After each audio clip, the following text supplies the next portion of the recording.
adullukum ala tijaratin tunjikum min azabin alim tu'minuna billahi wa rasulihi wa tujahiduna fi sabilillahi bi amwalikum wa anfusikum dzalikum khairul lakum in kuntum ta'lamun.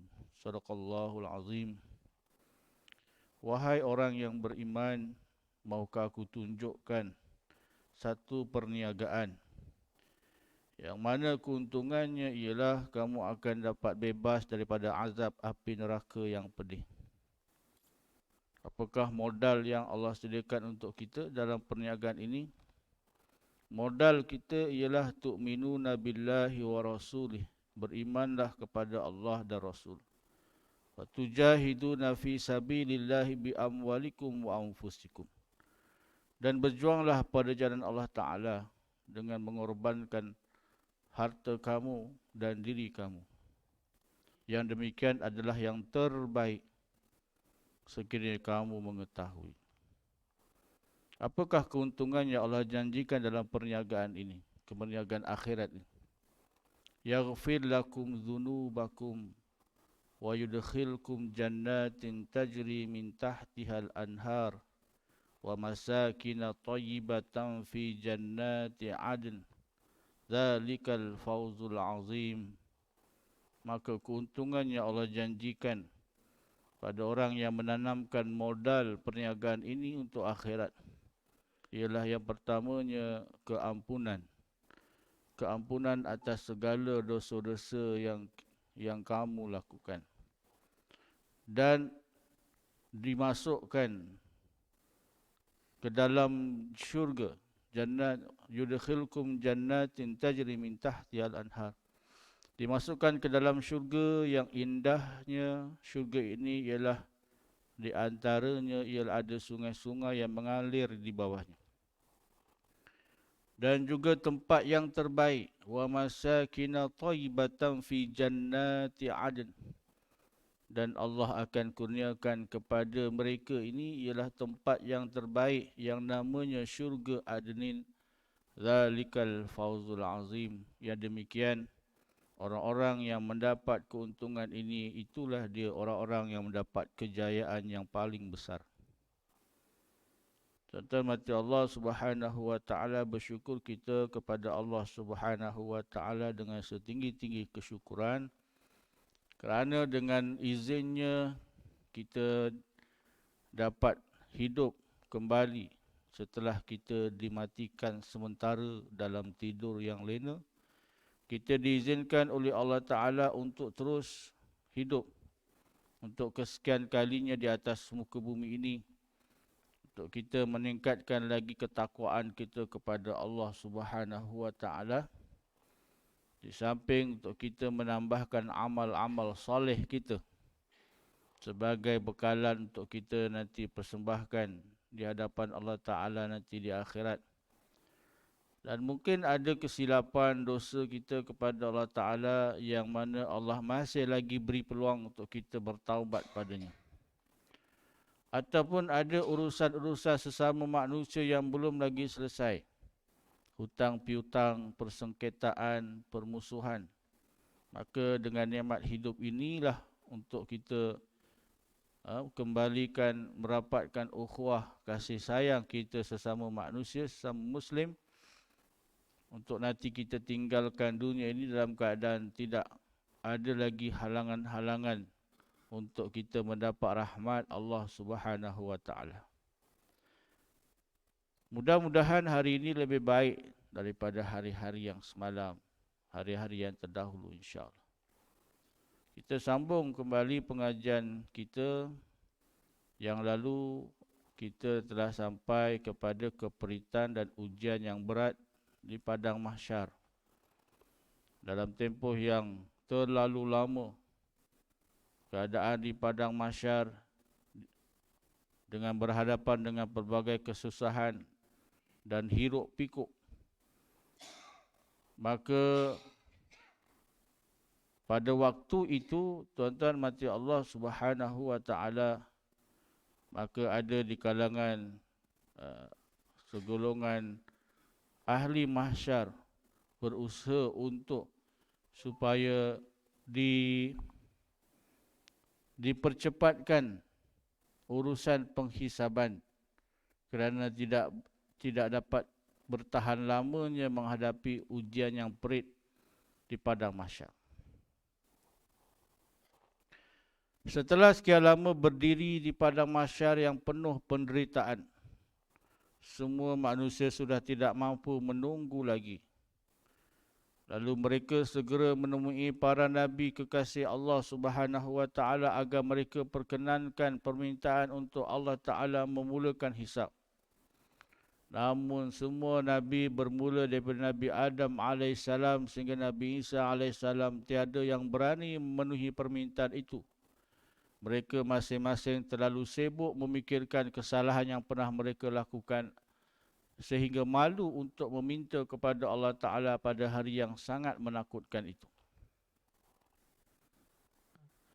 Para Nabi dan Rasul kemudiannya mengarahkan semua manusia supaya menemui kekasih Allah, pemilik wasilah dan syafaat terbesar, baginda Muhammad sallallahu alaihi wasallam. Semua manusia kemudian melaksanakan cadangan tersebut. Jadi tuan-tuan, satu hari di padang mahsyar bersamaan 50,000 tahun dunia dalam keadaan azab, seksa yang begitu perit di padang mahsyar yang kita telah bincangkan pada bulan yang lalu. Maka manusia di padang mahsyar segera menemui orang-orang soleh. Mohon siapa-siapa yang boleh bertemu dengan Allah Ta'ala untuk ditamatkan penderitaan di padang mahsyar. Sedangkan tuan-tuan di neraka lebih lagi menderita. Tapi oleh kerana dah terlalu lama menderita di padang mahsyar, mereka merayu. Mereka bertemu dengan para Nabi dan Rasul. Ada hadis yang panjang menceritakan bab ini tentang syafaatul uzma. Bertemu dengan Nabi Adam alaihissalam. Mohon sebagai manusia yang pertama yang dimuliakan oleh Allah Ta'ala, dipilih untuk hidup kali yang sebagai manusia pertama, makhluk pertama manusia. Maka mohon dengan kemuliaan Nabi Adam untuk bertemu Allah Ta'ala. Mohon supaya Allah mulakan penghisaban. Maka apa kata Nabi Adam alaihissalam? Baginda rasa malu untuk bertemu Allah Ta'ala kerana dulu baginda pernah melanggar perintah larangan memakan buah khuldi. Maka dengan sebab itu dia rasa malu dengan Allah Ta'ala kerana melanggar perintah Allah Ta'ala. Maka Nabi Adam kata, aku, engkau. Aku, kau. Kau pergilah jumpa Nabi yang lain, Rasul yang lain. Sibuknya Nabi memikirkan kesalahan dia sendiri. Jumpalah para Nabi dan Rasul. Jumpa Nabi Musa alaihissalam. Kata, aku dulu pernah membunuh orang tanpa sengaja. Aku rasa malu dengan Allah Ta'ala melakukan dosa dan kesalahan. Maka kau carilah Rasul lain, Nabi lain. Jumpa Nabi lain, semuanya tak sanggup untuk bertemu dengan Allah Ta'ala kerana memikirkan kesalahan dan dosa yang mereka lakukan. Walaupun Nabi dan Rasul ni telah diampunkan oleh Allah Ta'ala. Melihat begitu solehnya para Nabi Rasul dan walaupun mereka maksum, mereka dipelihara oleh Allah Ta'ala daripada segala dosa. Ada di kalangan kita manusia awam ni tuan-tuan, dia rasa dia tak ada dosa. Relax je. Santai je, kan? Tuan-tuan, malaikatul maut, Allah alam ni hadis ni sahih ataupun dhaif ke apa, tapi dalam ada satu hadis riwayat mengatakan malaikat maut ni tuan-tuan setiap hari akan menemui kita sebanyak 60 kali. Malaikat maut ni setiap hari akan temui kita sebanyak 60 kali. Dia datang. Setiap kali datang dia cek. Oh, belum lagi. Masih lagi Allah beri peluang nikmat hidup. Belum lagi sampai tarikh expired. So tarikh expired macam kita cek lah. Orang quality kan, cek makanan. Belum lagi tarikh expired. Okey lagi. Macam itulah malaikat maut. Setiap hari Dia akan tengok wajah kita ni 60 kali sehari. Kalau sampai masa dia ditentukan Allah Ta'ala untuk diambil nyawa, maka dia akan ambil nyawa. Tapi ada orang kat dunia dia santai je. Buat jahat pun dia relax. Buat jahat dengan manusia, buat onar dengan manusia pun dia macam tak rasa bersalah. Apatah lagi buat dosa dengan Allah Ta'ala, sembahyang pun banyak tertunggak. Perintah Allah Ta'ala banyak yang tak dibuat. Masih lagi dia boleh duduk rehat. Masih lagi boleh gelak ketawa. Masih lagi boleh pergi karaoke. Masih lagi boleh medang-medang. Dalam keadaan ada dosa-dosa yang tidak diampunkan oleh Allah Ta'ala. Tapi para Nabi dan Rasul ni tuan-tuan, orang yang paling soleh pun dia rasa takut dan malu dengan Allah Ta'ala. Dan akhirnya dia akan sampai bab ni syafaat ni. Akhirnya tuan-tuan, maka manusia pun bertemu dengan Nabi kita Muhammad sallallahu alaihi wasallam, memohon supaya Nabi bertemu dengan Allah Ta'ala. Jadi dah tak ada orang lain tuan-tuan. Maka Nabi pun bertemu, berdoa, memuji Allah Ta'ala. Dalam satu riwayat hadis, Nabi memuji-muji Allah Ta'ala, mengagungkan Allah Ta'ala, lalu akhir di hujungnya Nabi mohon pada Allah Ta'ala supaya dimulakan hari penghisaban, maka Allah perkenankan. Maka bermula daripada itulah, maka hari zaman penghisaban, zaman perhitungan di mahkamah Allah Subhanahu Wa Ta'ala pun bermula. Setelah mungkin berapa tempoh yang terlalu lama, kita semua berada di padang mahsyar, tidak dihiraukan langsung oleh Allah Subhanahu Wa Ta'ala. Baik. Setelah Allah Ta'ala mengabulkan permohonan sahibul wasilah Nabi kita Muhammad sallallahu alaihi wasallam untuk memulakan hisab, semua jantung manusia di padang mahsyar berdegup kencang. Satu persatu manusia dipanggil untuk menghadap hakim tertinggi yang maha adil lagi maha mengetahui, Allah SWT, iaitu Allah SWT, untuk dipertanggungjawabkan atas setiap perbuatannya selama di dunia. Jadi bila bermulanya proses perhitungan hisab di mahkamah Allah Ta'ala, Allah panggil seorang-seorang untuk diperhitungkan, dihadapkan segala apa yang kita lakukan masa hidup kat dunia, maka seluruh manusia mula berdegup kencang jantungnya. Siapa yang pernah ada pengalaman hadir ke mahkamah sebagai saksi? Tak pernah. Sebagai yang didakwa, lagilah tak pernah kan. Saya pernah tuan-tuan sebagai saksi. Tapi bukan saksi kes jenayah pun. Saksi untuk urusan mu'allaf nak kahwin. Itu je kan. Itu je, bukan ada kes jenayah. Tapi bila sebelum dipanggil, kita duduk kat luar bilik mahkamah tu, bilik menunggu kan. Jantung berdegup dah. Bukan kes apa pun, tapi kenapa jantung berdegup? Tengok kat TV tu, dia punya kes mahkamah apa. Dalam tu hakim belum sampai kan. Ada sekretari tengah ulang alik. Tengoklah kat TV tu, tunggu je kan. Tapi duduk kan. Tapi bila tengok hakim datang, semua bangun. Kat TV lah kita tengok kan. Semua bangun. Gitu. Saksi bukan, saksi nak nikah je. Saksi nak mengesahkan dia tu mu'allaf. Tak ada wali kan. Dia perlukan wali hakim. Tu je, tapi dah berdegup. Mula panggil mu'allaf tu. Tuan-tuan cakap. Lepas tu panggil Syekh Muhammad Faizan Subhi, sila masuk. Sebut nama tuan-tuan, kita bedah. Masuk ke dalam mahkamah.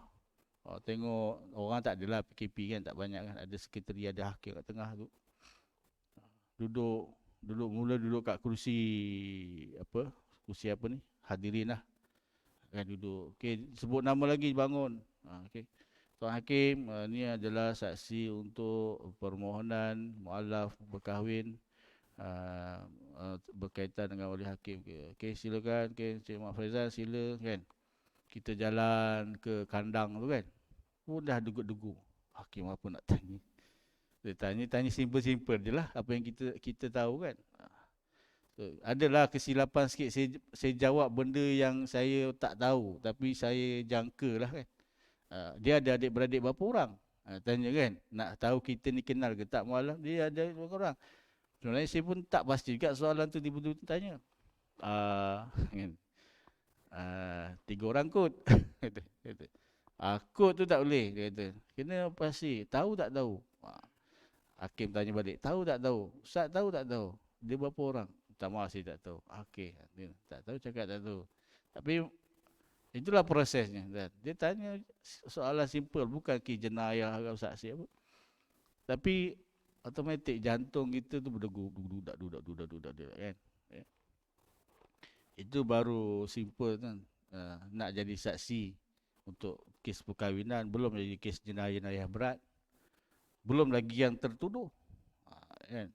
Lagilah kita pun tak tahu macam mana Allah, tak ada pengalaman lagi. Ni di mahkamah Allah Ta'ala ni, kita yang jadi yang tertuduh. Sorang-sorang. Kita tak ada peguam bela. Tak ada, kita tak boleh lantik peguam bela ni. Kat mahkamah dunia ni kita cari yang best-best ni peguam bela. Yang boleh pusing-pusing sikit ke apa kan. Bayar mahal sikit pun tak apa, janji lepas. Di mahkamah Allah Ta'ala ni, kita dipanggil nama, takut dah. Ini penentu. Sama ada aku ni syurga ataupun neraka. Segala dosa-dosa yang kita tak nampak dah kebaikan. Banyaklah mungkin amal soleh kita buat. Tapi biasanya bila dipanggil di mahkamah ni, kita akan fikir salah kita. Kita tak fikirkan yang baik-baik. Alamak, salah-salah ni lah yang merisaukan kita, yang boleh menyebabkan kita tidak boleh masuk ke syurga. Walaupun mungkin kita banyak kebaikan, tapi yang kita akan terbit dalam fikiran kita ialah segala dosa-dosa kita. Maka bila dipanggil nama kita, maka kita pun datang, Allah alam macam mana suasananya, tapi bila disebut nama kita, seluruh ahli mahsyar dengar nama kita dipanggil satu persatu, maka kita akan berjalan ke mahkamah Allah Ta'ala dalam keadaan begitu menakutkan. Lagi satu tuan-tuan, agak-agak kita ni giliran yang keberapa untuk dipanggil. Daripada seluruh umat Nabi Adam sampailah umat manusia yang terakhir sebelum berlaku kiamat. Agak nama kita ni yang keberapa agak yang dipanggil? Yang ke 1 juta? Yang ke 10 juta? Yang ke 100,000 juta? Itu pun tunggu lama tuan-tuan. Sementara menanti nama kita dipanggil, itu pun suatu penyiksaan. Terfikir kita segala dosa-dosa kita buat satu persatu, yang paling kecil sampailah dosa-dosa yang besar kalau ada. Semuanya kita fikirkan, macam mana lah ni, agak-agak timbul tak kesalahan yang aku buat ni. Allah ampunkan ke tak ampunkan. Itu dengan Allah Ta'ala. Sesama manusia, masa itulah sibuk-sibuk. Sebab tu dalam satu hadis Nabi SAW, Nabi tanya siapakah orang yang muflis, yang bankruptcy. Maka sahabat kata orang yang muflis, orang yang bankrupt ni ialah orang yang tidak punya dinar dan dirham. Maka Nabi kata orang yang muflis sebenarnya ialah orang yang ketika bertemu dengan Allah Ta'ala, bangga dia dengan segala amal-amal kebaikan yang dibawa, dihadapkan kepada Allah Ta'ala. Tapi secara tiba-tiba datang orang-orang yang pernah dianiaya, yang menuntut hak-haknya.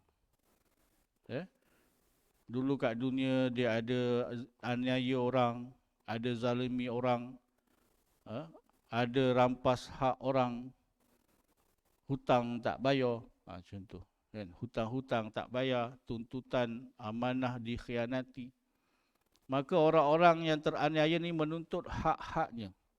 Dan pada waktu itu tuan-tuan, benda yang paling bernilai ialah pahala. Maka dengan Maha Adil Allah Ta'ala, maka Allah serahkan segala pahala-pahala hamba Allah Ta'ala yang banyak ini kepada orang-orang yang menuntut itu, berdasarkan kepada tuntutannya. Maka pahalanya itu diberikan kepada orang yang menuntut. Kan? Ya Allah, dia ada hutang aku, hutang RM10,000. Aku nak tuntut hak aku RM10,000. Maka Allah tentukan berapa nilai RM10 itu, RM10,000 tu dengan pahala tu diserahkan. Sehingga habis, tak ada lagi pahala yang dimiliki. Asalnya dia banyak pahala, yang dia nak bawa pada Allah Ta'ala, tapi oleh kerana banyaknya tuntutan orang kepadanya. Sebab itulah tuan-tuan, takut jadi pemimpin ni. Berapa banyak rakyat di bawahnya, kalau dia tidak menunaikan hak yang sepatutnya, rakyat-rakyat menuntut haknya, maka banyak orang, ramai orang yang menuntut hak sampai habis, kosong, tak ada pahala yang dia bawa. Tapi masih lagi ramai lagi yang menuntut haknya. Masih lagi yang belum dapat haknya. Maka apa yang Allah buat? Maka segala dosa-dosa orang yang dianiaya itu dipindahkan, mengikut kepada kadar haknya. Segala dosa orang yang dianiaya itu dipindahkan kepada orang yang menganiaya tadi, hamba Allah tadi. Dahlah pahala habis, diberikan kepada orang yang menuntut haknya, dosa orang lain pula yang dia kena terima. Itulah dia orang yang muflis. Jadi tuan-tuan mati Allah Subhanahu Wa Taala. Sebab tu pentingnya kita kat dunia ni jaga hubungan ukhuwah kita sesama manusia. Janganlah kita nak saja-saja nak buat dajal, nak buat onar, nak buat susah kat orang. Kalau hidup berjiran ni, buatlah cara baik-baik berjiran. Kan? Janganlah ambil hak yang tak sepatutnya diambil. Kan? Kalau dah bahagian tanah perumahan tu dalam pagar tu, dah lah. Janganlah nak lebih-lebih pula ambil tanah orang sebelah. Kan? Kalau ni ada dekat kampung saya tu, kawasan perumahan, dia nak tambah rumah. Kan? Tambah rumah. Orang tu kerja pun bagus juga, kerja kat bahagian mahkamah. Mahkamah sivil. Maknanya tahulah undang-undang kan. Dia nak tambah bahagian rumah dia, sikit je, dalam 3 kaki je. Kan? Tuan tanah tu tak jauh pun daripada perumahan tu. Kan? Dia nampaklah, dia teropong lah tengok apa yang orang tu buat dekat tanah dia ni kan. Rumah dia end lot. Kan? Dia nak tambah sikit tepi tu, tak mungkin nak buat beranda kot. Dia tanya dalam WhatsApp group. WhatsApp group kampung, Korea, bukannya WhatsApp group taman. Dia bukan ahli taman. Kita pun baca, apa sal ni? Nak tahulah, nak tanya rumah nombor sekian-sekian tu, dia nak buat tambah rumah kot kat tanah saya ni, dia dah minta izin dekat mak ayah saya ke? Kita baca kat Korea kampung, gempak juga ni. Kita minta pengurusi taman tu rujuk kah kat tuan rumah tu, rupanya tak bincang. Alah, sikit je. Sikit je, 3 kaki je, bukannya kita nak buat tambah bahagian rumah pun. Sikit tak sikit, walaupun 1 inci. Tanah tu bukan hak dia, hak orang. Besok dalam geran macam mana nak pecah? Kan? Contohlah meninggal dunia tuan tanah tu kan. Dalam geran tu, hak dia. Habis tiba-tiba kat realiti depan tu ada 3 kaki tambahan rumah orang. So, pecah lah. Kan? Tak naik gitu. Kan? Takkan nak masukkan nama geran tu, dia bayar sikit 3 kaki tu masuk dalam geran. Tak baloi lah. Itulah tuan-tuan. Jadi kita sesama manusia ni, kita jaga hak masing-masing. Jangan kita ambil hak orang lain. Kalau ada hutang-hutang, selesaikanlah tuan-tuan. Selesaikan sikit-sikit pun tak apa. Pinjam bukan main. Kan? Nak bayar, lihat. Tengok dalam Facebook, asyik pergi melancong saja. Berbulu je mata orang yang bagi pinjam duit ni kan. Tak banyak pun, RM100, RM200. Tanya bila nak bayar, tak bayar-bayar. Ni hutang-hutang. Jadi bab hutang ni tuan-tuan pun satu, sebab kita cerita pasal muflis ni kan. Sebelumnya catatlah tuan-tuan. Bank, kalau hutang dengan bank tu, kita tak risau. Sebab dia memang catat lah, ada rekod. Dan dia ada takaful, ada cover kan. Cover insurans ataupun takaful atas hutang tersebut. Ini hutang-hutang yang tidak ada catatan, hutang-hutang personal peribadi. Kita kena catat. Untuk apa? Bukannya apa? Untuk supaya bila kita kematian, kita meninggal dunia tiba-tiba, sekurang-kurangnya pasangan kita tahu berapa jumlah hutang kita dengan orang lain. Sebab hutang ni tuan-tuan selagi tak selesai, segala amal kita tergantung. Kan? Nabi SAW satu hari pernah nak sembahyangkan jenazah seorang sahabat. Nabi tanya, ada tak hutang-hutang dia yang belum selesai? Ada ya Rasulullah. Nabi tak sembahyangkan. Sehinggalah ada sahabat yang declare, aku tanggung hutang-hutang dia. Aku tanggung hutang-hutang dia. Barulah Nabi solatkan. Nak menggambarkan pentingnya selesai hutang tu. Sebab tu kadang mana yang saya sempat, saya borak dengan anak-anak waris, saya cadangkan macam ni je. Ada tak ayah, ada tak hutang? Ada kot Ustaz. Macam ni saya cadangkan macam ni untuk nak kita sayang dengan ayah kita ni. Nak supaya dia selesa tenang dekat alam barzah. Anak-anak pakat masing-masing, sama-sama pakat declare, saya tanggung hutang ayah saya. Kalau setakat perempuan, sesiapa yang ada berhutang dengan ayah saya, bolehlah jumpa dengan saya, tu tak berkuat. Declare. Macam mana sahabat declare. Kan? Saya tanggung hutang dia ya Rasulullah. Kan? Maka automatik segala hutang-hutang si mati berpindah kepada orang yang menanggungnya. Jadi dia tak ada hutang. Selamat dia. Selesa dia. Kan? Dia hutang-hutang kena perhati.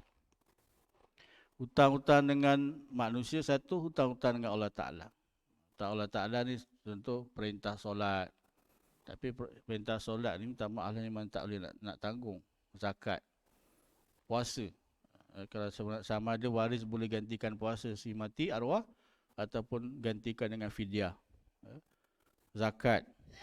Mana-mana nazar yang mungkin ditahu, nazar-nazar yang belum sempat dilakukan. Ataupun mana-mana denda, kafarah ke apa ke, yang belum diselesaikan. Ini hutang-hutang ni kita kena tahu, hutang-hutang yang kita kena selesaikan dahulu sebelum diagihkan harta-harta pusaka. Satu persatu nama disebutkan. Orang yang namanya disebut melangkah ke hadapan untuk menghadap Allah Ta'ala sambil disaksikan oleh jutaan manusia yang lain. Seluruh manusia pada mahsyar melihat, menyaksikan nama dia dipanggil di mahkamah Allah Ta'ala. Allah Allah macam mana keadaannya. Ini dinyatakan dalam sabda Nabi SAW. Ma minkum min ahadin illa sayukallimuhu Allahu laisa bainahu wa bainahu turjumanun fayanzuru aymana minhu fala yara illa ma qaddama wa yanzuru ash'ama minhu fala yara illa ma qaddama wa yanzuru baina yadayhi fala yara illa an-nar tilqa'a wajhi fattaqun nar walau bisyiqqi tamrah. Maksudnya, tidaklah salah seorang daripada kamu semua melainkan ia akan diajak berbicara secara langsung oleh Tuhannya tanpa ada di antara kedua-duanya seorang penterjemah. Nanti kita dipanggil di mahkamah Allah Ta'ala secara terus dan tak perlu pada penterjemah. Secara langsung. Selama ni kita kat dunia ni kita berharap boleh bertemu dengan Allah Ta'ala, nak tengok macam mana zat Allah Ta'ala. Tapi nanti tuan-tuan di mahkamah Allah Ta'ala, seluruh manusia setiap seorang akan diajak berbicara secara langsung tanpa penterjemah. Allah alam cakap apa di akhirat sana. Ada pendapat ulama kata kita akan berbahasa Arab. Walaupun kat dunia ni tak pernah pun cakap Arab.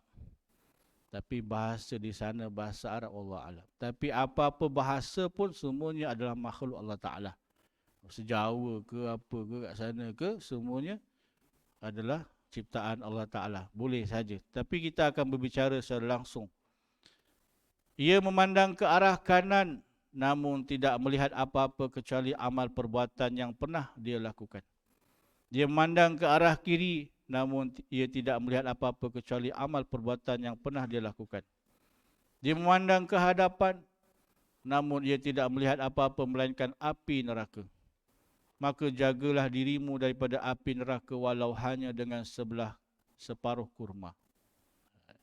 Di makam Allah Ta'ala Nabi beritahu, kita datang dalam keadaan bersendirian. Dipanggil namanya, kita berhadapan dalam keadaan bersendirian. Disaksikan oleh penduduk mahsyar. Pandang kanan, kita nampak amal-amal soleh kita. Ada riwayat hadis dalam buku yang lain menyebutkan gambaran kepada amal soleh kita seumpama peti-peti yang bercahaya. Peti-peti yang bercahaya. Seronok kita nampak, oh ni amal soleh aku ni. Peti-peti yang banyak bercahaya. Dia pandang kiri, banyak pula peti-peti dosa-dosa dia. Di pandang kiri, dia nampak dosa-dosa berbentuk peti-peti yang menakutkan. Takut gitu, alamak ni ada dosa aku. Dan dia pandang lagi, ada lagi peti-peti yang kosong. Apa dia peti-peti yang kosong? Iaitulah masa yang dihabiskan tanpa pahala dan dosa. Alamak, banyaknya peti kosong, ruginya lah hari-hari yang aku lalui tidak ada pahala langsung. Walaupun zikir selawat pun tak ada. Kan? Rugilah kosong. Kalau diisikan dengan pahala kan bertambah banyak cahaya-cahaya amalan aku kat sini. Itulah yang ada. Pandang depan, dia nampak syurga dan juga neraka. Agak-agaknya mana yang Allah akan tempatkan aku dalam syurga yang indah sana ataupun neraka. Itulah yang ada. Maka Nabi pesan, maka jagalah dirimu daripada api neraka walau hanya sebelah kurma. Maka pesan kita kena selamat daripada api neraka. Banyakkan amal soleh yang semampu boleh kita lakukan. Apa saja. Walaupun yang paling kecil. Apa dia? Sedekah separuh kurma. Separuh kurma ni berapa harganya tuan-tuan? Kalau Yusuf Tayyub tu, satu kotak tu kan ada RM10, RM12 kan. Itu satu kotak, berapa biji juga dalam tu. Kalau sebiji kurma, kalau separuh, maknanya nilai bersedekahlah walaupun yang paling kecil. Kan, 10 sen ke. Jangan kita pandang rendah nilai-nilai sedekah. Tak ada duit lah Ustaz, senyumlah. Senyum kan sedekah. Jangan senyum depan tabung tu. Senyum depan tabung tu tak ada faedah. Senyum depan orang. Tengok orang tu mukanya berkerut je kan. Jamprut aja. Tahu jamprut? Siapa yang bukan jauh sini? Kan? Jamprut kan. Masam je muka gitu. Assalamualaikum Syekh. Waalaikumsalam. Apa khabar? Sihat, sihat. Jom aku belanja makan. Oh okey. Senyum dia. Contoh kan. Jom belanja durian. Ya, musim durian kan. Yang depan tu ada di 24 aku belanja. Kan? Oh, durian okey. Daripada yang masam, senyum dia kan. Seronok orang belanja. Orang Melayu kita ni memang suka kena belanja. Dapat teh panas tarik ke, jadilah. Senyum tu pun dah satu sedekah kan. Kita senyum bagi salam kat dia dengan sebab senyum kita tu dia pun suka. Itu pun satu sedekah menggembirakan orang. Walaupun dengan amalan yang sebegitu. Kan? Maka buatlah amal soleh. Setiap masa yang kita lalui. Kan? Hidup manusia ni yang bekerja ni habis masa dekat jalan raya. Habis masa banyak juga kat jalan raya, jam kan. Jam. Saya pergi kerja daripada Bukit Kapar pergi ke Jalan Kebun tu 1.5 jam. Kalau tak jam. Kalau jam mengadaplah 2 jam. Kan? Habis itu. Apa salahnya? Dalam masa kita dalam perjalanan tu pasang ke lagu nasyid ke, pasang ke zikir Quran ke, ataupun kita sendiri pun berzikir. Dapatlah pahala sikit kan daripada kita marah maki hamun, oh ni apa jalan kan. Jadi tuan-tuan mati Allah Ta'ala, Nabi pesan, maka jagalah dirimu daripada api neraka walaupun hanya sebelah kurma. Umat Muhammad SAW akan menjadi umat pertama yang melalui hisab sebelum umat-umat manusia yang lain. Tuan-tuan mati Allah Ta'ala. Hal ini sebagai penghormatan besar yang Allah berikan, anugerahkan untuk khatamun nubuwah Muhammad SAW dan umatnya. Ibnu Majah meriwayatkan dengan sanad yang terdiri pada perawi-perawi thiqah daripada Ibnu Abbas bahawa Rasulullah sallallahu alaihi wasallam bersabda, "Nahnu akhirul umami wa awwalu man yuhasabu. Yuqalu ainal ummah, ainal ummatul ummiyatu wa nabiyuha, fa nahnul akhirunal awwalun." Kita ialah umat yang terakhir namun akan menjadi umat pertama yang dihisap. Allah akan terdengar suara yang memanggil, di manakah umat yang ummi dan nabinya? Kita yang umat yang terakhir juga yang terawal. Nabi dan umat Nabi Muhammad SAW walaupun generasi terakhir, tapi kita menjadi umat yang terawal. Bagaimana tuan-tuan? Dalam sebuah hadis Nabi yang lain, ketika Allah tanya kepada Nabi Nuh alaihissalam, "Wahai Nuh, adakah kamu telah melaksanakan amanah yang aku berikan sebagai Nabi dan Rasul menyampaikan yang ma'ruf?" Maka Nabi Nuh kata, "Aku dah sampaikan dengan bersungguh-sungguh." Maka apakah bukti yang apa yang kamu kata ni betul? Maka dipanggil umat Nabi Nuh. "Wahai umat Nabi Nuh, betulkah Nabi kamu dah sampaikan kebenaran pada kamu?" Maka Nabi Nuh kata, tak ada. Dahsyat jahat umat kan. Dah 900 tahun lebih bersusah payah. Aku tak dapat apa yang Nabi Nuh sampaikan, dia tak sampaikan. Begitulah kan. Maka wahai Nabi Nuh, apa lagi macam mana saksi lagi yang boleh kau berikan untuk nak mengesahkan kamu ni? Walaupun Allah tahu, tapi ni Allah saja nak tunjukkan keadilan Allah Ta'ala kan. Nak mengesahkan apa yang kamu ni kata ni betul. Maka Nabi Nuh kata apa? Panggil umat Nabi Muhammad. Maka umat Nabi Nuh pelik. Dia tu umat terakhir, tak ada pun dalam zaman kita. Kenapa panggil pula umat Nabi Muhammad? Panggil umat Nabi. Maka umat Nabi Muhammad, insya-Allah kita. Yang kita duduk dekat ujung sanalah, tak tahu hujung berapa lama jauh. Ramai umat. Dipanggil umat Nabi Nuh, umat Nabi Muhammad.